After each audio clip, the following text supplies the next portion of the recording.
With one phone call, you can. No, I'm saying with one phone call, you can make a difference. What you're saying. I'm saying with one phone call, you can make a difference. I'm not Bangladeshi, and the person you're talking about, I have no idea about their case. Wait.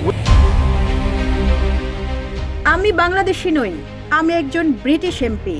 সামাজিক যোগাযোগ মাধ্যমে viral হওয়া একটি ভিডিওতে শেখ হাসিনার ভাগ্নি এবং যুক্তরাজ্যের লেবার পার্টির এমপি সাবেক সিটি মিনিস্টার টিউলিপ সিদ্দিককে একথা বলতে শোনা যায়। তবে টিউলিপ সিদ্দিক সহ শেখ হাসিনা পরিবারের 10 জনের বাংলাদেশের জাতীয় পরিচয়পত্র লক করেছে নির্বাচন কমিশন। গত 16 ফেব্রুয়ারি তাদের পরিচয়পত্রের কার্যকারিতা স্থগিত করা হলেও সোমবার বিষয়টি প্রকাশ পায়।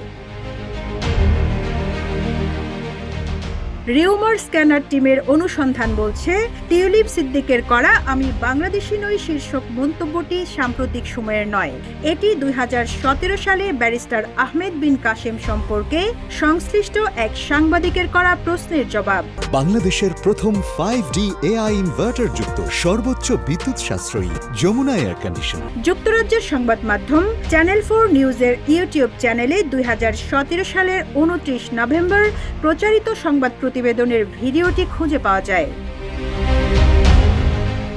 ভিডিও দেখে বোঝা যায় প্রশ্নটি করা হয়েছিল বাংলাদেশের রাজনৈতিক পরিস্থিতি এবং তার খালা সাবেক প্রধানমন্ত্রী শেখ হাসিনা সংক্রান্ত বিষয়ে।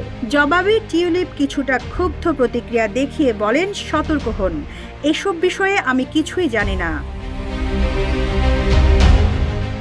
বিভিন্ন সময়ে নিজেকে ব্রিটিশ নাগরিক হিসেবে পরিচয় দিতে স্বাচ্ছন্দ্য বোধ করতে দেখা গেছে টিউলিপ সিদ্দিককে। তবে তথ্য উপাত্ত ও সরকারি নথি বলছে তিনি বাংলাদেশি নাগরিক। তার নামে জাতীয় পরিচয়পত্র, পাসপোর্ট, এমনকি কর শনাক্তকরণ নম্বর রয়েছে। জমা দিয়েছেন আয়কর রিটার্ন। সব প্রমাণপত্র বলছে টিউলিপ সিদ্দিক বাংলাদেশি নাগরিক ও ভোটার।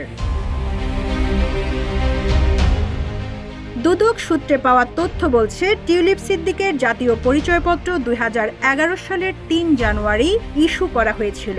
এনআইডি অনুসারে তার নাম টিউলিপ রিজওয়ানা সিদ্দিক। ঠিকানা রয়েছে সুধা সদনের হোল্ডিং নম্বর। শুধু এনআইডি নয়, টিউলিপ সিদ্দিক নির্বাচন কমিশনের তালিকাভুক্ত ভোটারও। 2024 সালের 19 ডিসেম্বরের হালনাগাদ তথ্য অনুসারে তিনি ঢাকার ভোটার।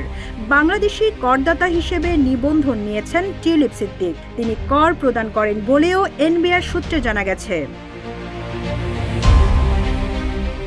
এদিকে গণ অভ্যুত্থানের মুখে ক্ষমতাচ্যুত সাবেক প্রধানমন্ত্রী শেখ হাসিনা সহ তার পরিবারের 10 জনের জাতীয় পরিচয়পত্র লক করেছে নির্বাচন কমিশনের জাতীয় পরিচয় নিবন্ধন অনুবিভাগ। ইসি সূত্র বলছে যে 10 জনের এনআইডি লক করা হয়েছে তারা হলেন শেখ হাসিনা, সজীব আহমেদ ওয়াজেদ, সাইমা ওয়াজেদ, রেহানা সিদ্দিক, টিউলিপ রিজওয়ানা সিদ্দিক, আজমিনা সিদ্দিক, শাহিন সিদ্দিক, বুশরা সিদ্দিক, রাদওয়ান মুজিব সিদ্দিক ও তারিক আহমেদ সিদ্দিক। Rizwana Rinti, news desk, Ittefaq.